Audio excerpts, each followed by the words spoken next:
kembali kita bersyukur kepada Allah karena berkat rahmat dan karunia-Nya kita telah dapat berkumpul di ruangan yang kita cinta ini dalam acara penerapan budaya positif di sekolah yang akan disampaikan oleh Ibu Witri Arimbi dalam pemantapan CGP di A6. Kemudian salawat dan salam kita kirimkan kepada Nabi besar kita Muhammad SAW dengan ucapan Allahumma sholli ala Muhammad wa ala ali Muhammad yang telah membawa kita ke jalan yang benar. Baiklah ibu-ibu, pada kesempatan ini mari kita bersama mendengarkan pencerahan ataupun penyampaian dari Ibu Witri Arimbi. Kepada Ibu kita persilakan. Bismillahirrahmanirrahim. Terima kasih Ibu atas waktu yang diberikan. Assalamualaikum warahmatullahi wabarakatuh.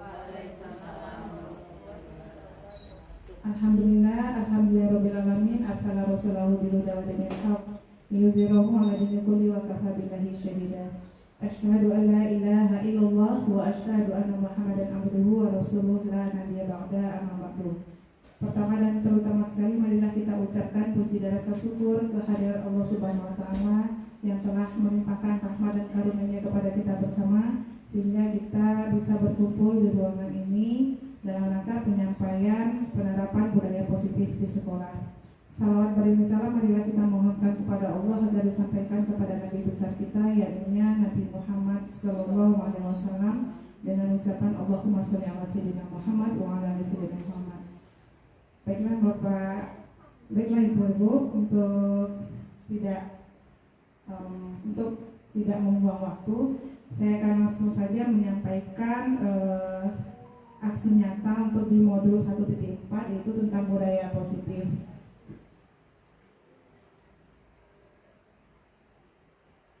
Latar belakang saya melakukan aksi nyata itu yang pertama, kedisiplinan murid itu masih bergantung kepada reward yang diberikan guru.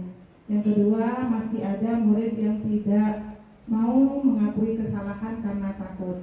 Yang ketiga, jika murid melanggar aturan, guru cenderung menggunakan hukuman. Adapun tujuan aksi nyata yang pertama, menciptakan murid yang merdeka dan disiplin diri yang kuat. Yang kedua, menumbuhkan budaya positif di sekolah dengan meyakini nilai-nilai kebijakan universal. Tolak ukurnya yaitu yang pertama, terbentuknya keyakinan kelas melalui kegiatan kesepakatan kelas yang dilakukan oleh wali kelas dan murid. Yang kedua, murid mampu menerapkan dan menjalankan keyakinan kelas yang telah dibuat. Sedangkan masih tindakan atau langkah-langkah yang akan dilakukan. Yang pertama, menghadap kepala sekolah untuk menjelaskan pentingnya penanaman budaya positif dan keyakinan kelas di sekolah serta meminta izin untuk mendiseminasikan bersama rekan guru. Yang kedua, mengumpulkan rekan guru untuk melakukan diseminasi pemahaman materi budaya positif, yaitu keyakinan kelas dan segitiga restitusi. Yang ketiga, berkoordinasi dan berkolaborasi dengan wali kelas untuk membuat keyakinan kelas di kelas masing-masing. Yang keempat, memantau, merefleksi dan mengevaluasi keyakinan kelas yang telah dibuat. Dukungan yang dibutuhkan, yang pertama, dukungan dari kepala sekolah, rekan guru, serta murid agar tindakan yang telah disusun dapat dilakukan secara lancar dan menyeluruh. Yang kedua, sarana dan prasarana untuk menumbuhkan budaya positif di sekolah. Yang ketiga, orang tua dalam melakukan budaya positif di sekolah.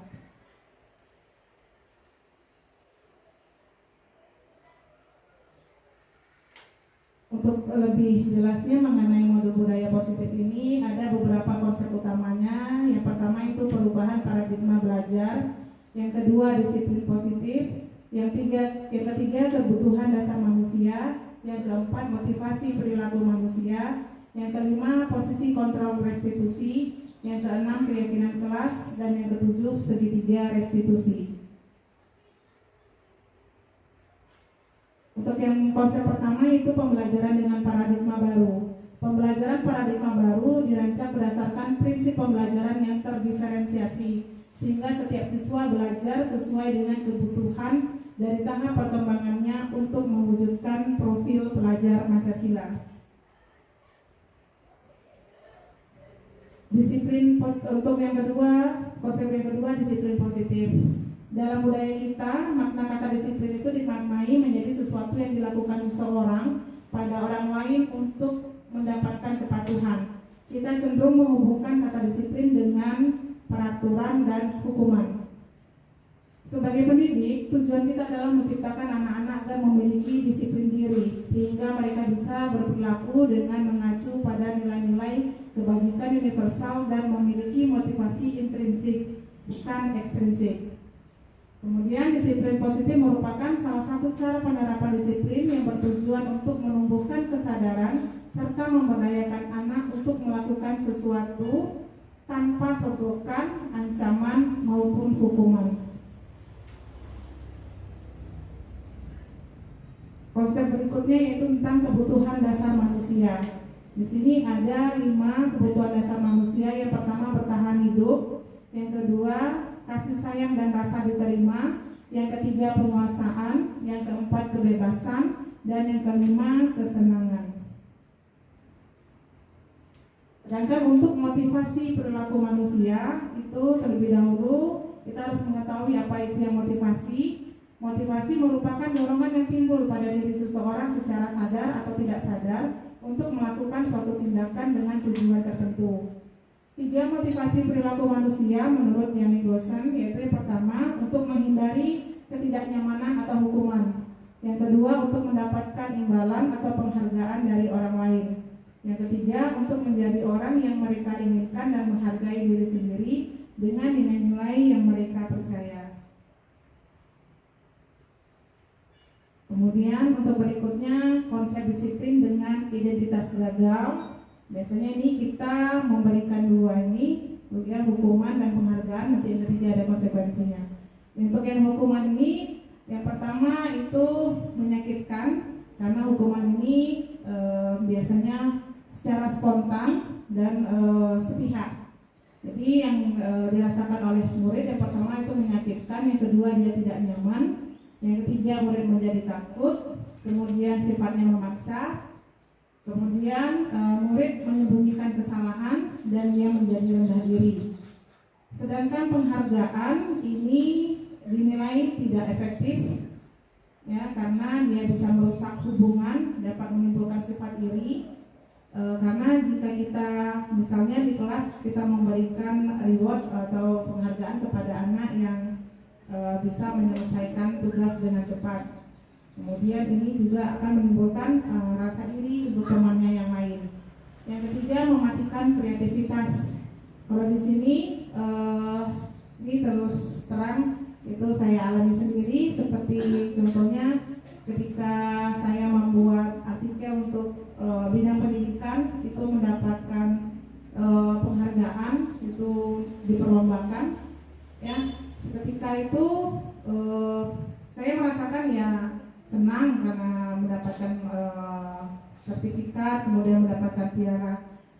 Di sisi lain itu juga mematikan kreativitas saya karena saya tidak bisa berpikir lagi untuk terus membuat artikel-artikel yang lebih baik dari sebelum yang saya sudah buat. Jadi itu menimbulkan ide-ide ini. Ya, karena tadi sudah diberikan penghargaan tadi, jadinya kurang mencari ide lagi. Jadi di sana yang mematikan kreativitas itu. Kemudian yang berikutnya menghukum dengan sistem ranking. Jadi untuk di sini kita sudah tidak memperlakukan ranking lagi. Yang berikutnya murid menyembunyikan kesalahan. Jadi dia karena ingin diberi penghargaan, itu dia tidak mau mengakui kesalahannya sehingga kita tidak tahu di mana letak kesalahan itu. Yang berikutnya merampas hak menghargai dirinya.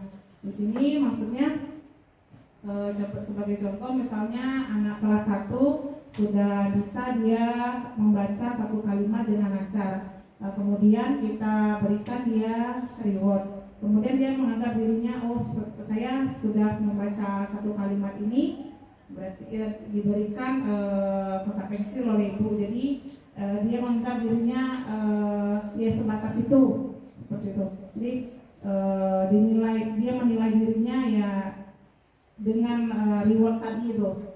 Jadi menimbangnya, oh saya membaca ini berarti saya dapatnya ini, seperti itu. Kemudian ini yang konsekuensi. Konsekuensi itu sendiri adalah akibat dari suatu perbuatan. Ini merupakan penguatan tapi jangkanya jangka pendek. Yang kedua, perlu monitoring berkelanjutan. Yang ketiga, membutuhkan stimulus respon. Yang keempat, murid menghormati peraturan. Dan yang kelima, kehilangan waktu untuk merenungi kesalahan. Nah, setelah saya mempelajari modul 1.4 tentang konsep disiplin melalui pendekatan restitusi, ini yang saya dapatkan. Restitusi itu sendiri merupakan proses menciptakan kondisi bagi murid untuk memperbaiki kesalahan mereka sehingga mereka bisa kembali pada kelompok mereka dengan karakter yang lebih kuat. Ciri-cirinya yang pertama, restitusi itu bukan untuk menebus kesalahan namun untuk belajar dari kesalahan. Yang kedua, restitusi itu memperbaiki hubungan. Yang ketiga, restitusi itu tawaran, bukan paksaan. Berikutnya, restitusi menuntun untuk melihat ke dalam diri. Yang kelima, restitusi mencari kebutuhan dasar yang mendasari tindakan. Kemudian berikutnya, restitusi itu fokus pada karakternya, bukan tindakan. Dan yang terakhir, restitusi menguatkan dan fokus pada solusi. Ini ada contoh perbedaannya dilihat dari kasus yang diberikan. Contoh kasusnya, siswa sering tidak membuat PR. Di sini kalau hukuman, kita biasanya guru menghukum siswa tersebut untuk berdiri di depan kelas. Jadi kita mengumpulkan dulu, ini siapa yang tidak buat silakan berdiri. Kemudian guru marah dan murid menjadi takut. Untuk tindakan konsekuensi, itu guru memberikan konsekuensi untuk mengerjakan PR terlebih dahulu, baru kemudian boleh masuk kelas. Kemudian guru tegas dan siswa menghormati peraturan. Sedangkan restitusi di sini, itu guru menanyakan keyakinan kelas atau dirinya dan membantu siswa menyelesaikan masalahnya. Kemudian guru terbuka dan siswa menghormati dirinya dan orang lain. Ini 5 posisi kontrol guru. Yang pertama, penghukum. Yang kedua, pembuat rasa bersalah. Yang ketiga, sebagai teman. Yang keempat, sebagai pemantau. Dan yang kelima, sebagai manajer. Di sini saya tidak menyebutkan pengertiannya, tapi lebih ke contoh penerapan 5 posisi kontrol itu. Yang pertama, kasusnya siswa datang terlambat pada saat mengikuti upacara bendera. Kalau dia dilihat dari segi penghukum, itu dalam bentuk patuhi aturan sekolah, lalu berdiri di belakang barisan. Kemudian kalau untuk yang pembuat rasa bersalah, di sini kita mengatakan berapa kali Bu Guru harus memberitahu kamu, Bu Guru kecewa sama kamu. Untuk sebagai teman, ayolah yang tertib, buat Bu Guru bangga. Kemudian sebagai pemantau, kamu sudah melanggar apa peraturan dan apa konsekuensinya. Sedangkan jika kita bertindak sebagai manajer, kalimat yang harus kita ucapkan, apakah kamu tahu kesalahanmu? Kira-kira bagaimana kamu menyelesaikan ini? Ini untuk yang berikutnya, keyakinan kelas. Mengapa kita harus membuat keyakinan kelas? Mengapa tidak peraturan kelas saja? Di sini ada 2 pertanyaan. Mengapa kira-kira kita memiliki peraturan tentang penggunaan helm pada saat mengendarai kendaraan bermotor? Kira-kira apa Ibu? Kenapa kita punya peraturan tentang penggunaan helm? Untuk safety atau keselamatan. Sedangkan yang kedua, mengapa pada saat pandemi kemarin kita memiliki peraturan tentang penggunaan masker dan mencuci tangan setiap saat? Untuk ya, terhindar dari virus atau untuk kesehatan. Jadi ini sama-sama dia memiliki poinnya. Yang pertama untuk keselamatan, yang kedua untuk kesehatan. Untuk keyakinan kelas juga seperti itu.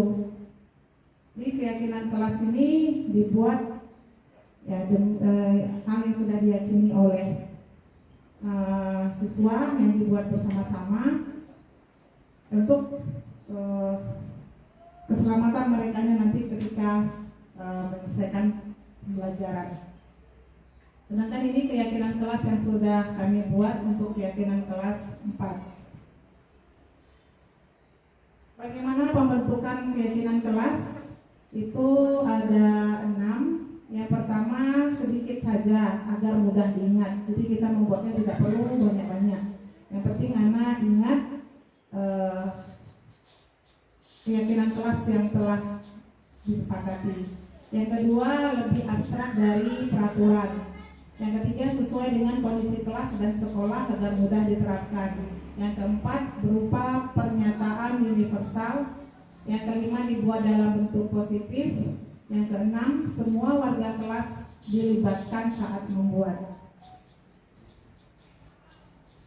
Sedangkan kalau sudah terjadi kasus, kita sebagai manajer itu menggunakan segitiga restitusi yang ada 3 tahapannya. Yang pertama menstabilkan identitas. Di sini kita semua akan melakukan hal terbaik yang bisa kita lakukan.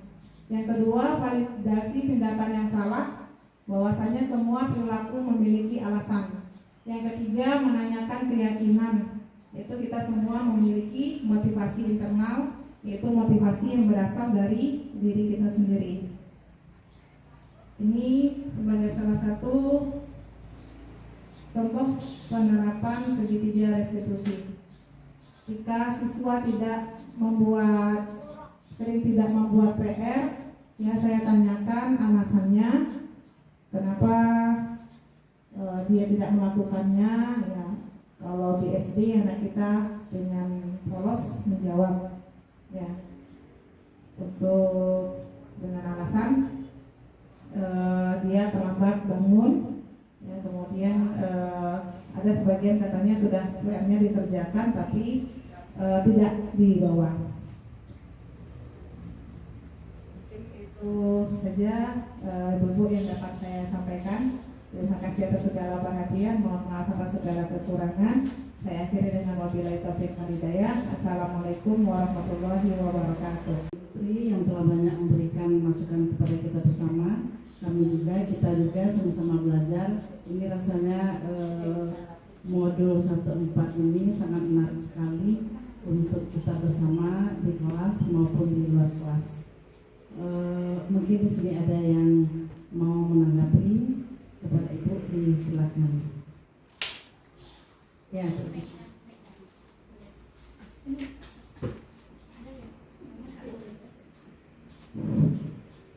Assalamualaikum warahmatullahi wabarakatuh.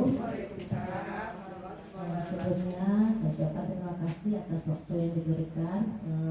Jadi saya sangat mengapresiasi apa yang disampaikan oleh Ibu Wid. Di sini kita berharap kita bisa dapat menjalankannya di sekolah kita secara bertahap.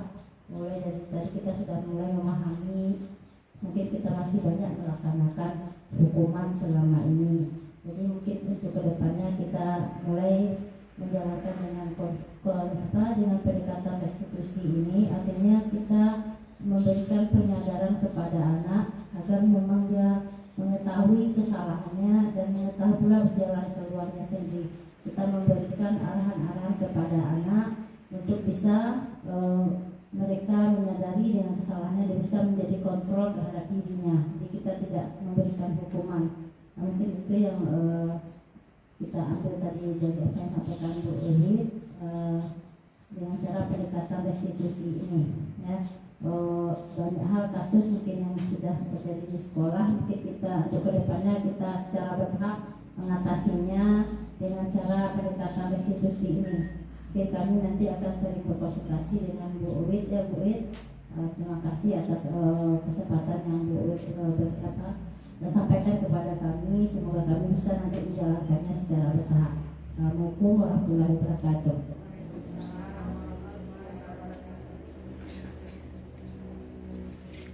Terima kasih kepada Ibu Cici yang telah menanggapi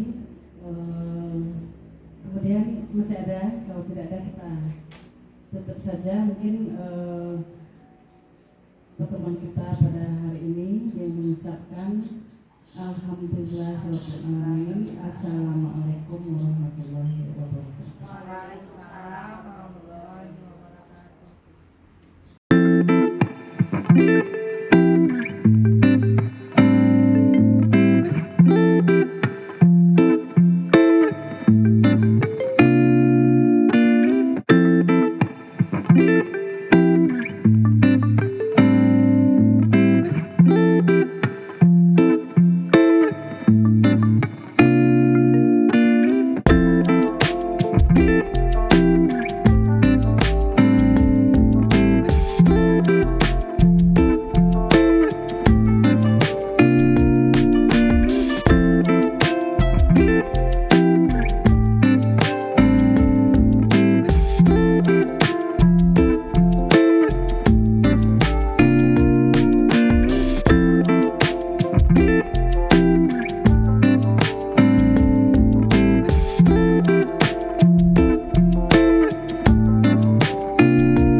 Keseharian ya, belajar dengan ibu itu kadang tidak membuat PR ya.